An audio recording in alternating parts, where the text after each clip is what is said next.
ஃபேமிலியோட உட்காந்து இந்த படத்தை பார்க்காதீங்க. படம் ஆபாசமா இருக்கும். அதே மாதிரி உட்காந்து பாத்தீங்கன்னா என்ன எழவி அது. நம்ம கதாநாயகி வந்து காலையில வந்து ஒரு ஆபீஸ்ல வேலை செஞ்சுக்கிட்டு, சாயந்தரம் வந்து ரெஸ்டாரண்ட்ல வந்து வெயிட்டரா வந்து வேலை செஞ்சுக்கிட்டு, அதுக்கப்புறம் இந்த மாதிரி வந்து மருந்து தயாரிச்சாங்கன்னா வந்து இந்த மாதிரி மனுஷ உடம்புல வச்சு டெஸ்ட் பண்ணி பார்ப்பாங்க தெரியுமா. ஒரு டாக்டருக்கு வந்து பணத்துக்காக வந்து ஹெல்ப் பண்ணிக்கிட்டு இருக்காங்க. உங்களுக்கு வந்து ஒரு சொந்தக்கார பையன், அவனுக்கு வந்து நம்ம கதாநாயகி மேல ஒரு காதல். ஆனா அவன் உடம்பு முடியாத ஆளுனால அவனை வேற அவன் வீட்டுல போய் பாத்துக்கிட்டு இருக்கிறாங்க. இவ்வளவு வேலை செஞ்சாலுமே அவங்களுக்கு வந்து தங்கி இருக்கிற அந்த வீட்டு வாடகை காசு கட்டணும், அதுக்கப்புறம் அவங்க படிக்கிற இடத்துல அங்கேயும் காசு கட்டணும், அவங்க சொந்தக்கார பையனை வேற பாத்துக்கணும். அதனால வந்து அவங்களுக்கு பணம் வந்து பத்தல. அதுக்காக வேற ஏதாவது வேலை கிடைக்குமா அப்படின்னு தேடுறாங்க. அப்படின்னா வந்து அவங்களுக்கு ஒரு வேலை இருக்கிறது தெரிய வருது.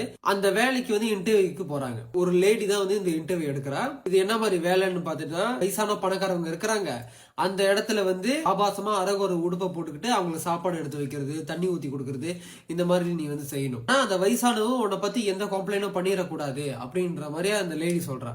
இப்ப நம்ம கதாநாயகன் சரி அப்படின்றாங்க. இப்ப நம்ம கதாநாயக ட்ரெஸ் எல்லாம் கழட்ட சொல்லிட்டு செக் பண்றா இந்த இன்டர்வியூ எடுக்கிற லேடி. ஏதாவது உடம்புல காயம் ஏதாவது இருக்குதா அப்படின்னு பாக்குறா. அதுக்கப்புறம் நம்ம கதாநாயகி இந்த வேலைக்கு வந்து போறாங்க. நம்ம கதாநாயகி மாதிரி நிறைய பெண்கள் அங்க இருக்கிறாங்க. எல்லாம் அரகுற ஆபாசம் உடுப்பு போட்டு நிக்கிறாங்க. இப்ப என்ன ஆயிருதுன்னா, நம்ம கதாநாயகி வந்து ஆளு சோப்பா ரொம்ப அழகா இருக்கிறனால பணக்கார வயசான ஆணுங்கள் இருக்காங்க பாத்தீங்களா, அவனுங்களுக்கு எல்லாரும் வந்து நம்ம கதாநாயகி மேல கிரஷ் ஆயிருது. இப்ப நம்ம கதாநாயகி கிட்ட வந்து அந்த இன்டர்வியூ எடுத்து அந்த லேடி வந்து சொல்றா, உனக்கு வந்து பதவி ஏறிடுச்சு, இப்ப வந்து நீ வந்து இந்த இடத்துக்கு வேலைக்கு வர வேண்டாம், நான் சொல்ற இடத்துக்கு போ அப்படின்ற மாதிரி சொல்றா. இப்போ ஒரு வீட்டுக்கு வரா. உள்ள யாரும் பார்த்து இந்த இன்டர்வியூ எடுத்த லேடி உட்காந்து இருக்கிறா. அவ வந்து சொல்றா, குடிக்கிற டீல வந்து தூக்கம் வந்திருக்கு, இதை நீ குடிச்சிட்டு தூங்கிரு, இதான் உன் வேலை அப்படின்னு சொல்றான்.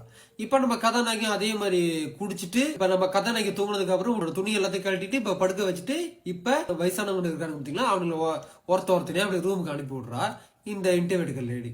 பணம் பற்றாக்குறை வந்து நம்ம கதாநாயகியை வந்து எந்த அளவுக்கு வந்து அவங்க வாழ்க்கையை மாத்தி இருக்கு இந்த ஸ்லீப்பிங் பியூட்டியோட கதை.